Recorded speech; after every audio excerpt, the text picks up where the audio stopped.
I'm Scott Al Miller. This is my life living in Leon, Nicaragua.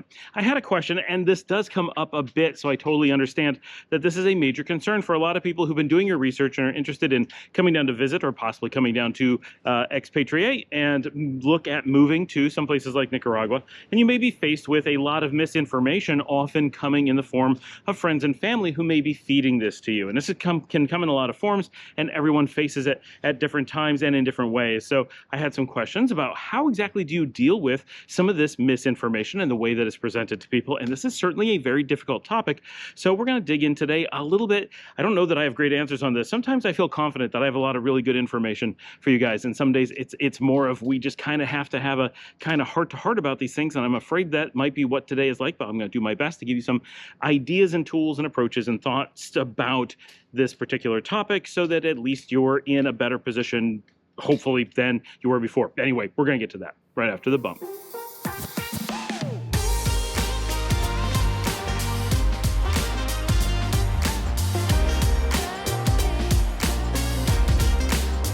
This happens when you're going nearly anywhere. If you're looking at moving out of your home country, there's a certain percentage of people who are going to simply throw a lot of misinformation at you. It doesn't matter what country you're coming from, nor does it matter which country you are moving to. A lot of people are simply fearful of the world and will say or do just about anything to discourage everyone from traveling, learning about the world, discovering what things are really like.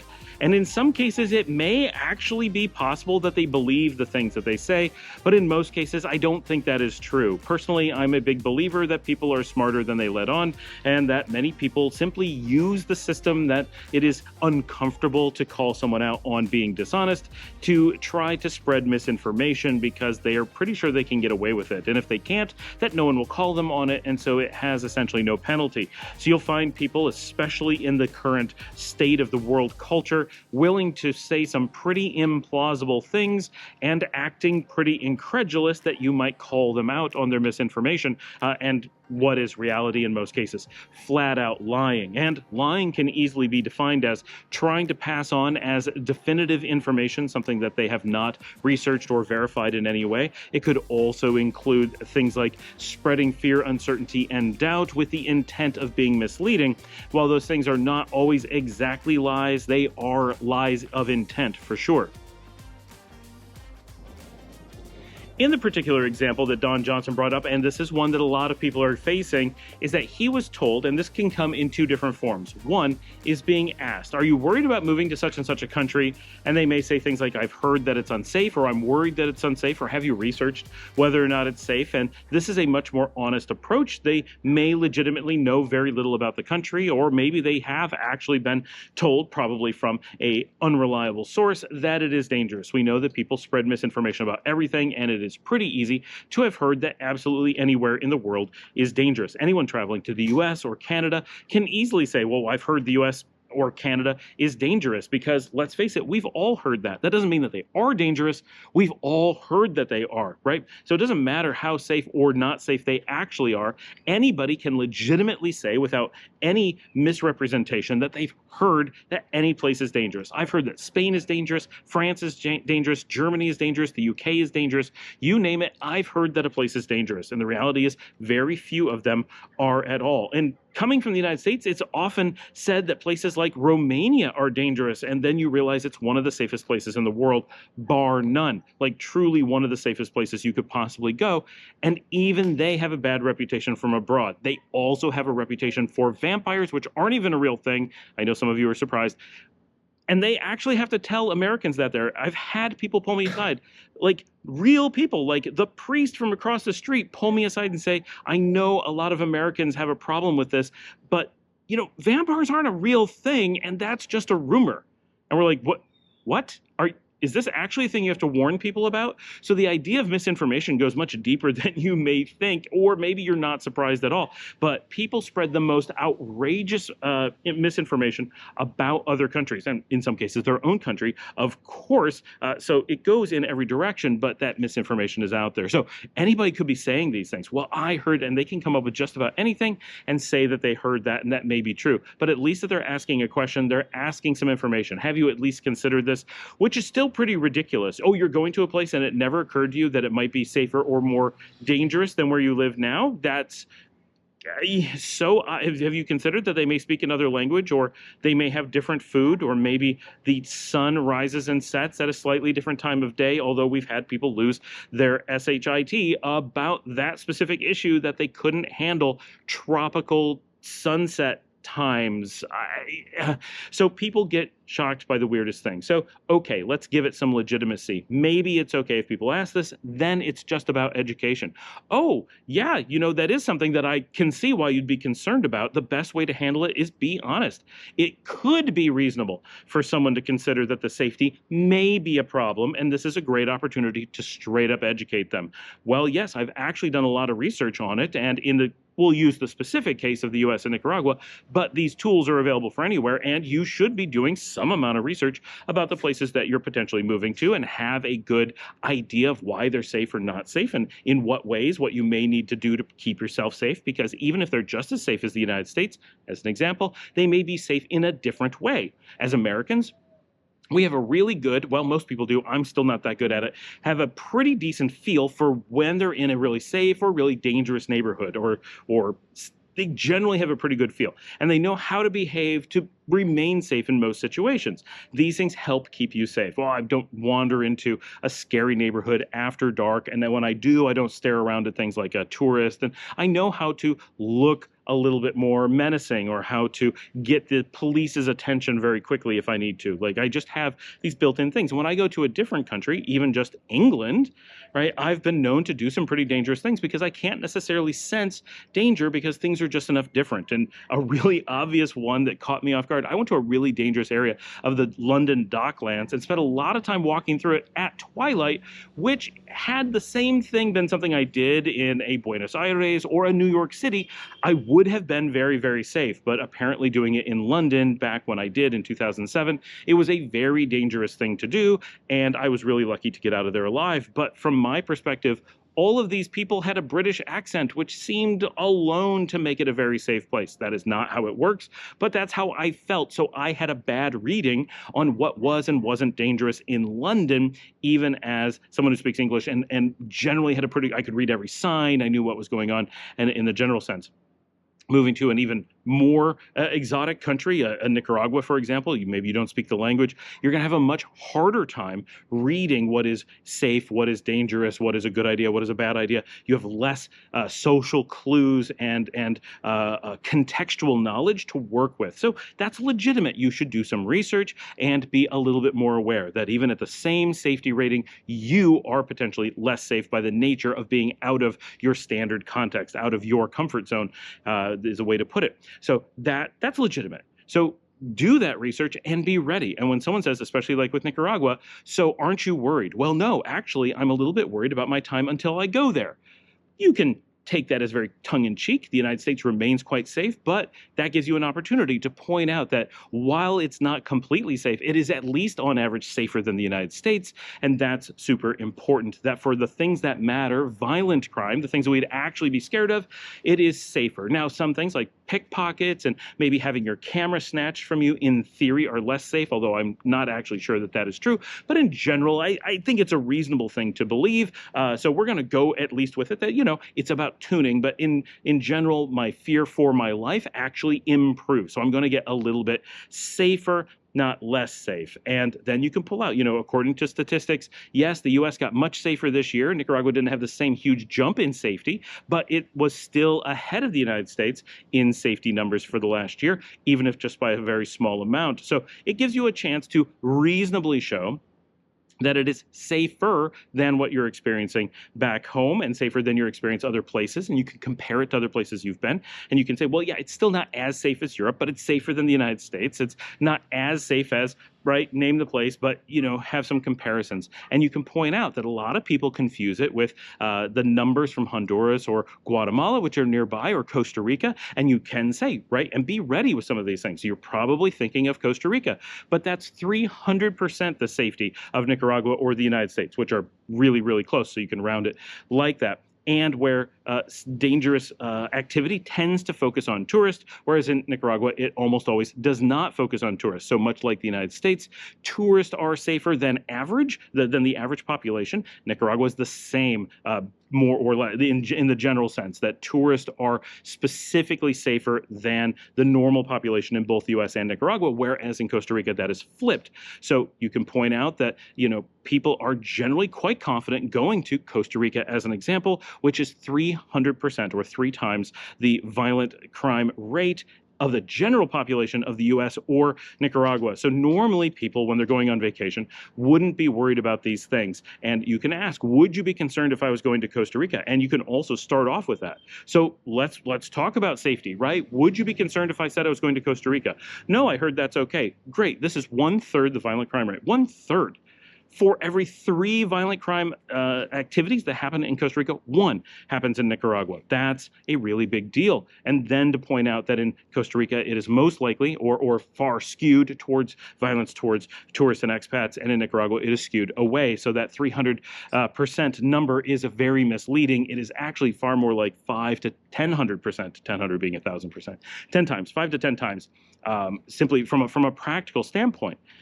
And say, why would you be okay with Costa Rica and not okay with someplace much safer? That's an emotional reaction. And when it comes to safety, point out that emotions and misinformation are extremely dangerous. And if you want to keep yourself safe, you must work with statistics and reality, not emotions and misinformation. And this is true of anything you're doing. If you're a business, you can't let emotions decide which loan is better to take out. You need to work with the one that gives you the most buying power with the least interest rate, right?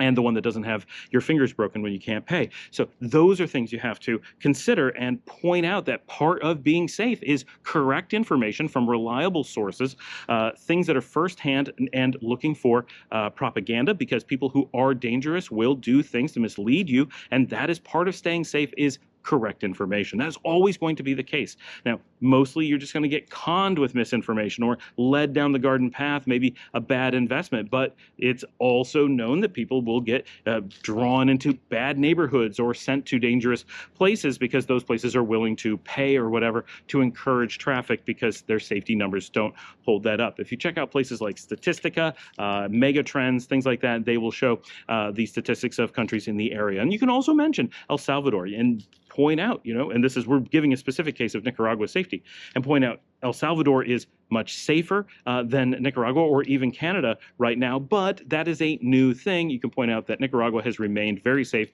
for an extremely long time, so you're not worried about there being a sudden event or a change of policy that could lead to a heightened violent crime rate, that it's essentially a non-violent country from a cultural perspective. That gives a lot of protection, whereas some places are safe in the moment, but it requires a lot of energy to maintain that safety. That makes kind of a powder keg situation. But you can point out that Nicaragua has been through a lot of events in the last 10 to 20 years that are very dynamic, that a lot of pressures have been on the country. And if you look at those safety numbers, even over the most volatile periods, they still remain quite reasonable. Obviously, they get better and worse at different times, but even the worst ones are pretty good and in line with what you would get in the United States. That's a low bar. I don't want to make it sound like the United States is so safe that simply because a place is as safe as the United States, that makes it just a great place.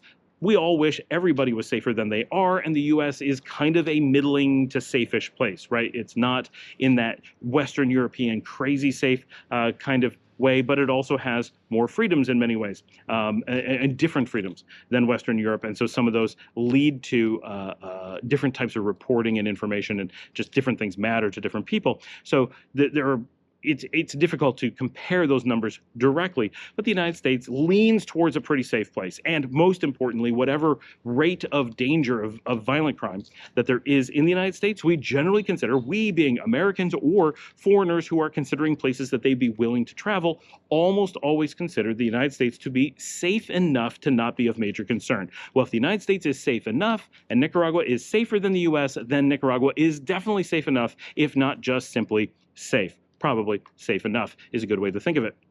Being armed with a little actual information and just having it at the ready can do an awful lot when you have someone who's honestly got some concerns and doesn't have good information about the region. And it's worth pointing out, very few people are familiar with Nicaragua, so it is extremely common for people to be confused.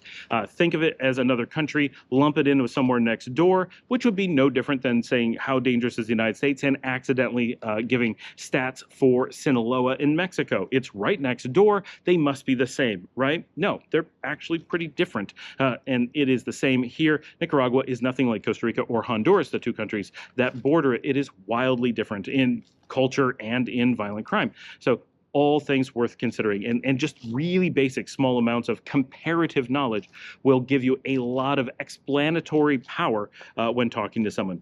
Now, the flip side is when someone comes at you with misinformation and they simply tell you something is false. This is also known as a loaded question, where they load the question with false information with the intent not to be to ask a question, but to try to sneakily inform you or to play a psychological trick to get information into your brain that you would accept without actually questioning it or not questioning it thoroughly. And this is really what Don brought up as the problem that he was faced with, that someone he knew came to him and said, that Nicaragua is dangerous. You shouldn't go there. You should be careful because it is dangerous. Now, this is a lie. It is clearly a lie because that is incorrect information.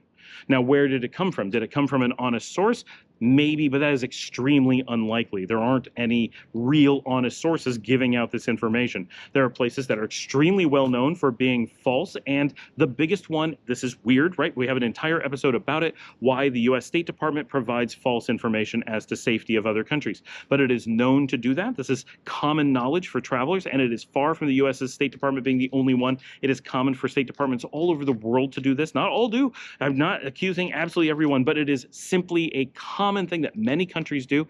And it's important to point out that the kinds of things the U.S. says about Nicaragua on the State Department website, one, always change based on whatever's going on in the U.S. And they use what's happening in the U.S. to make things that they claim to happen other places seem plausible to the American public. And generally the thing that they warn about other places, other countries warn about in the U.S. If the U.S. warns that you could face arbitrary detention somewhere, well, first of all, let's be clear. I don't know any country in the world where it's impossible to face arbitrary detention, but one of the places best known for it is the United States. It is a constant thing in the news. Americans see every day stories of arbitrary detention or similar activities, making it something that they're worried about. So making the claim that some other country has it and giving the impression that it must be worse than it is at home is a powerful emotional trick to make us panic and therefore stop really evaluating whether that is likely true, actually true, if there's any reason to believe it at all. Now, one of the things about the State Department website is that they have gone out of their way to announce a number of years ago that they, under the new U.S. propaganda laws, have no need to be accurate. There is no suggestion that the information on the State Department's website, that's us.gov, actually is factual. That is not their obligation. It is not their mandate.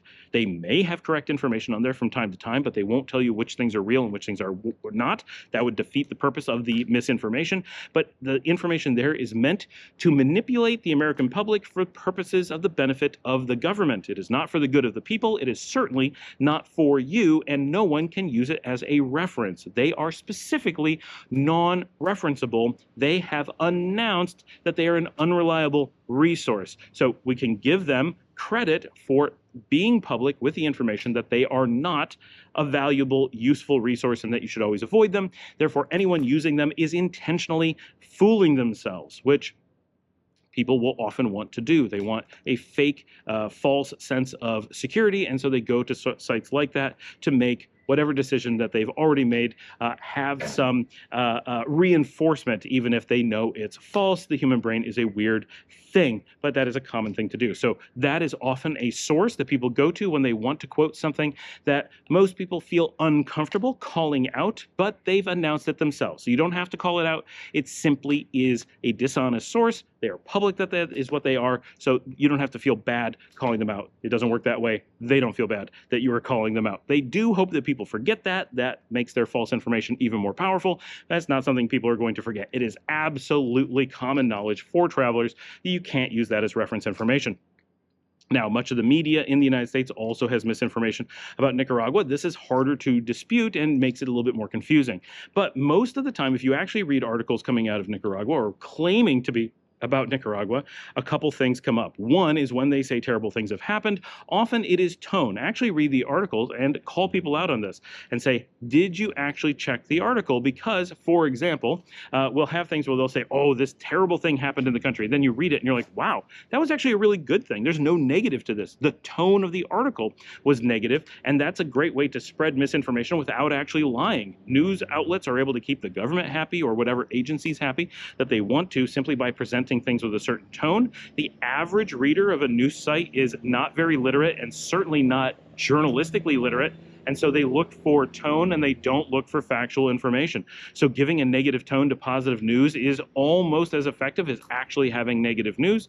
And so that's just what they do. And they do this to all kinds of news articles, including domestic ones. Like, it is a standard tactic. It's just that we see it a lot here. And one of the benefits of living in Nicaragua is that there's, when there is information, news articles that come out about here, it's very commonly easy for us to go fact check them, right? They'll say such and such an event happened at a place that's nearby and we can go see. Or they'll say that something is happening and we can go look and see if it's really happening. Whereas an article about the US is generally someplace so far away that you could never fact check it reasonably. But here in Nicaragua, we're able to fact check these things all the time. And it is completely standard for them to be fabricated or for tone to be opposite of the actual event.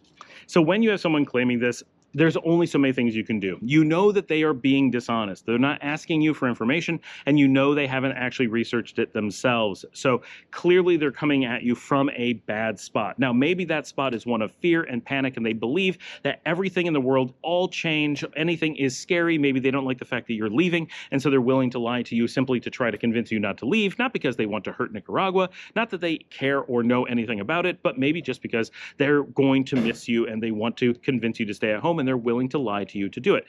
That's not great, but it's not so bad, right? We have to keep that in context, but that is something you need to consider. But in general, you need to say, look, this is misinformation, and you need to question your sources because you just came with information that is easily demonstrable as being false. It's easy to look at statistic sites and see that the violent crime is low.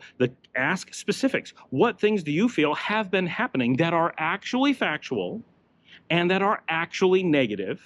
And if they are factual and negative, which already is going to eliminate an awful lot of things, then which of those things, when taken into account, if you agree that they actually happened and you agree that they are negative to an expat? Because this is one of the things that consistently I'm unable to have someone show to me. I have people quite often come up with true things and say, look at this terrible thing. And I say, exactly how is this terrible to you? One, how is it terrible in the absolute sense, but then how is it terrible to you? What difference does this make? How does this create a negative in your mind? And so often it exposes that people weren't actually trying to come up with a negative. They were trying to come up with a tone. They were trying to trick you. And so I think that in most cases, your best attack or your best approach when dealing with this kind of thing is to come at it very aggressively. Say, I don't appreciate that you're lying to me, and we both know that you are. This is misinformation. I have done my research. The statistics show that it's safe. News reports show that it's safe. When people say that it's not safe, it consistently comes up as unreliable sources, unfounded, easily demonstrably not true, implausible, far-fetched, and simple things are true. That there's not, we're not seeing journalists here on the ground. They exist, but they are few and far between. Many of the times when we're getting information, and this doesn't have to be news. This could be research for businesses, right? We talk about this with like the big accounting firms. They'll often publish information about Nicaragua, and when you go and look at these informations, it's easy if you live here to say, wait a minute, there's no high-priced investment consultant going around Nicaragua looking at the different markets around the country and doing this research and providing it to PricewaterhouseCoopers or whoever, right? Those firms do not have the financial resources reasonably to send people into every small backwater like Nicaragua where only one or two people are ever going to consider investing. There's no money to be made from doing that. They could provide so much information and never have anybody be willing to pay to get it. There's no reason to pay for third-party advice for a place like this. The market is too small. And anyone who comes down, if you went and got a consultant from one of these high-priced firms and they came down and put in all kinds of effort, and I've met people like that here, they don't have the slightest clue. There's few people less smart to talk to, because if they were any good at their jobs, they would be someplace where they could make money, and not here where obviously it only takes a second to say you could never make as much money as you could make consulting somewhere else. So it's not sensible, it's not logical, it's not plausible that those kinds of resources are going to be running around gathering real-time significant information. So anything you're getting from here, because the entire country is only the size of a mid-sized city, is limited. We just don't have the resources to be collecting data about everything everywhere in the country. So when you suddenly get this very specific information about lots of different things out of Nicaragua, while it could be actually being reported by someone who happens to be on the ground, most of the time it is not. Most of the time it is rumors or fabricated or derived from some other source, or local reports are being reinterpreted into something completely different and published in the US or taken out of context or whatever. And so you understanding that it isn't like a city in the United States where there's thousands of reporters and thousands of consultants and all these resources running around providing all this information with fact-checking and news agencies and all that. There just isn't. There's no money in it. No American agency can make enough money off of reporting from Nicaragua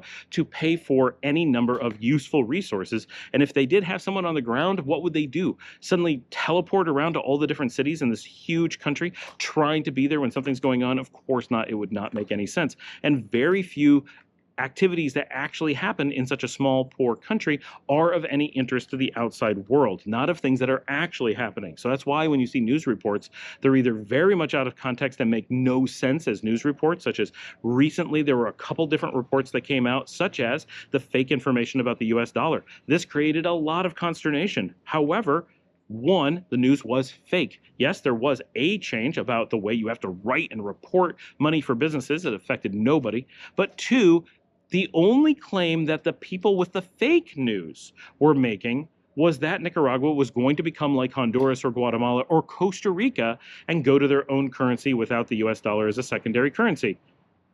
Those countries were not freaking out about not having the US dollar. We don't say, what are you going to do? You can't visit Costa Rica because they don't use the US dollar. That would never occur to anyone. Costa Rica is an easy to visit place that uses its own currency, the colonia, and is crazy easy to deal with. There's no reason that you'd need it to be on the US dollar, and there's no incentive, there's no advantage to using the US dollar, not really, so even as tourists.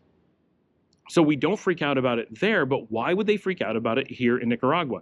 Because it's an attempt to take something mundane and turn it into fake news. In this case, they actually had to fabricate the news and fabricate the response to it. The levels of effort to try to come up with something to say about Nicaragua that someone may interpret as less than great is really hard, and they go through a lot of effort, and that says more about how much the news agencies really believe in Nicaragua, that they would so heavily work to come up with the slightest thing that might sound maybe negative to the uninformed. It's an extreme statement that they can't come up with anything real, because if there was something real negative to report on, they would be all over it, clearly. That's not the case. So I think going back and taking a very hard stance and saying, look, it's not okay to spread misinformation. I understand that maybe you have some unreliable source that you like what they've told you, and so you're going to repeat it because it fits a worldview you want to promote. But it's not okay, right? We're friends. You shouldn't be lying to me. This should be honest communications.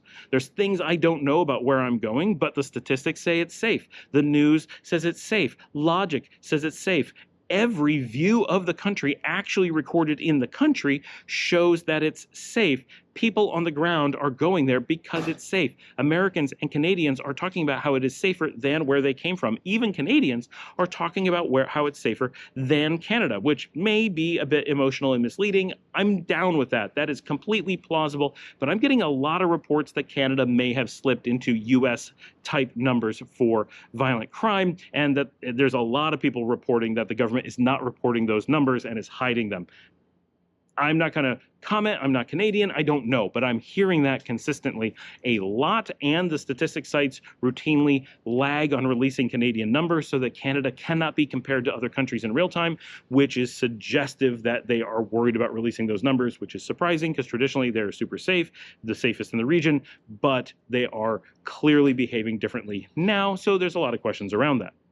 At the end of the day, there may not be anything you can do. Once someone has gone down to the point where they are collecting false information for the purpose of lying to you, there's probably not a path forward where you're going to convince them to start being honest or to consider you with respect. That is a really difficult line to have crossed. And you'll find it happening in a lot of different areas. And violent crime is just one of the things that we talk about because it's such a common one and so easy to fudge. At least it seems that way in the United States. It seems like, well, we can just say other places are dangerous and people won't question it. And so it's often a place that people resort to, or they could say, well, you know, I remember it being dangerous, and they'll leave out that they mean as a child and because the US was invading, right? Vietnam was very dangerous too in the 1960s, but because of us, it's not a dangerous place. We made it dangerous. It was actually the US that was dangerous at the time. It was the US overseas making it dangerous, right? We don't use 1960s Vietnam as a way to gauge how dangerous it is today, but mostly that's because it got so much attention. Nicaragua was caused, when it did have violence, it was because of US invasions during the 70s and 80s. That was a long time ago. You can't use those as reference today, both because it was under a different government and it was a different era. Like that was, that's Germany is not dangerous because of World War II anymore, right? Its danger needs to be judged on the situation today. If you visit today, visitors would be pretty upset if they skipped all of Europe because they were told that World War II was still happening. Clearly, it is not. The Vietnam War is done. The Contra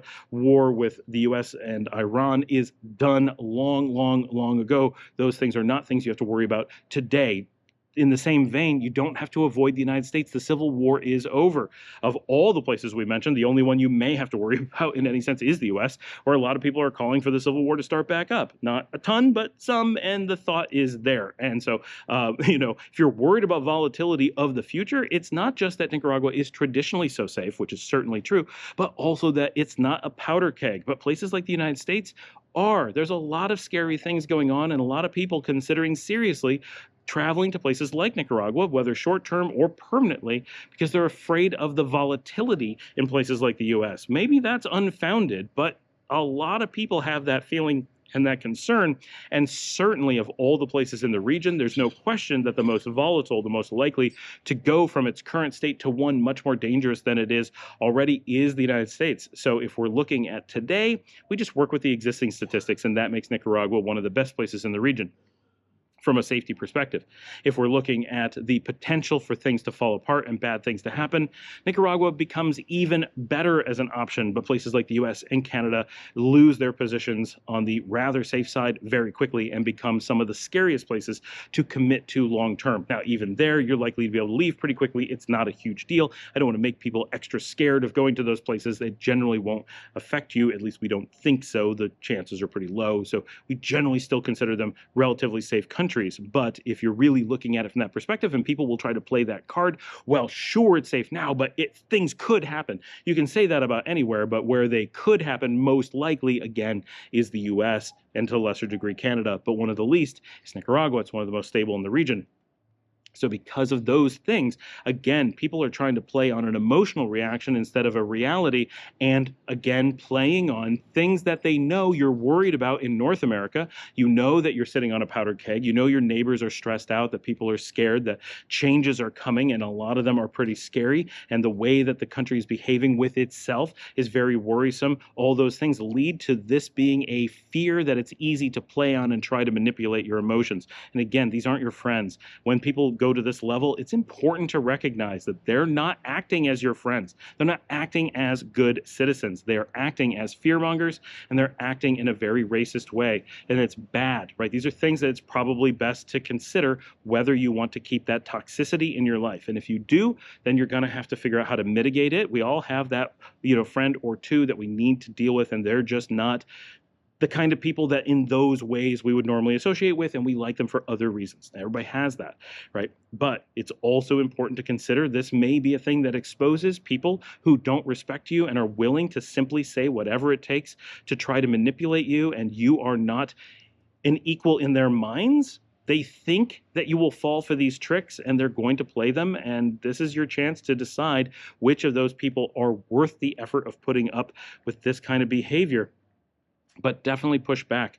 Don't let them just say that these things are true. Call them out. Say straight up, look, we both know you're lying. The question is, why would you lie to me? You know I know better, and I know you definitely know better.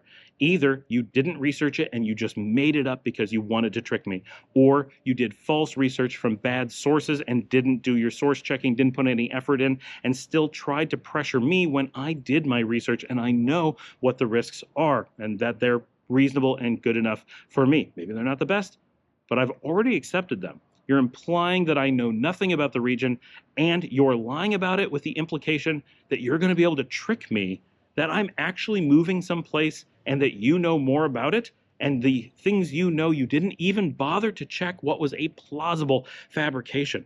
You didn't even put effort into it. So seriously, why would you say that to me? What kind of relationship do you want to have? I don't have great answers. We're talking about people who are treating you badly and disrespecting you and being dishonest. There's no good answer to when people do that. So it really comes down to our own personal decisions. How do we want to approach it? Some of us are confrontational and we're willing to stand up and be like, what are you doing? I'm cutting you off. This is not going to fly. Others are not confrontational and they just go, I hear the same things, but I feel this is the place I need to go, and I'm okay with it, right? And you just don't want to hear anymore. And people have somewhere on the spectrum in between. That's something that you're going to have to decide. But there's no magic tool because they're not confused. Everyone who's saying these things, they either know that they fabricated it themselves or that they are not looking for real information. They're not doing real research because they're trying to fulfill a worldview, in most cases, that makes them happy. It makes them feel good about where they live. Many people are simply xenophobic or afraid of the world, and this makes them reinforce a feeling of making the right decision. Or maybe they're just scared to travel and they don't want other people to be able to travel. And so it's a feeling of jealousy. And they would say the same thing about anywhere, right? All those things are possible as well as others, but none of them are healthy.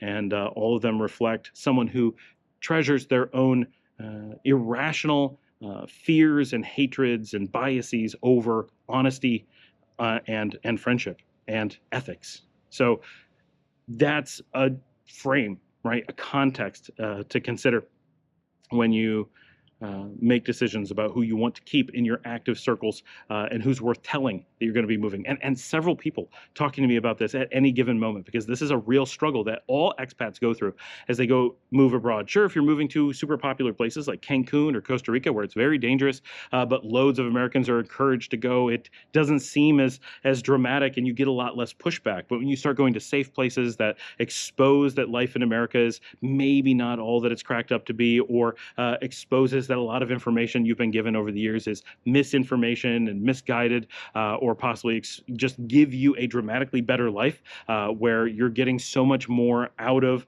the resources you have than somewhere else. Whereas, if you're going to Cancun or Costa Rica, these can be great places, but generally you're only tweaking what you have back home in the US or Canada. But coming to a place like Nicaragua, you're shaking everything up and generally getting a very different life and often a greatly expanded life experience than people who stay behind. And this makes people even more jealous and more concerned with you getting advantages that they may feel too afraid to be able to take advantage of, or maybe their life situation just hasn't made it possible for them. I hope this is helpful. It's a very difficult one, and it's hard because on one side, it's people who are being nasty and toxic and hateful, and on the other side, it's being attacked and lied to and hated.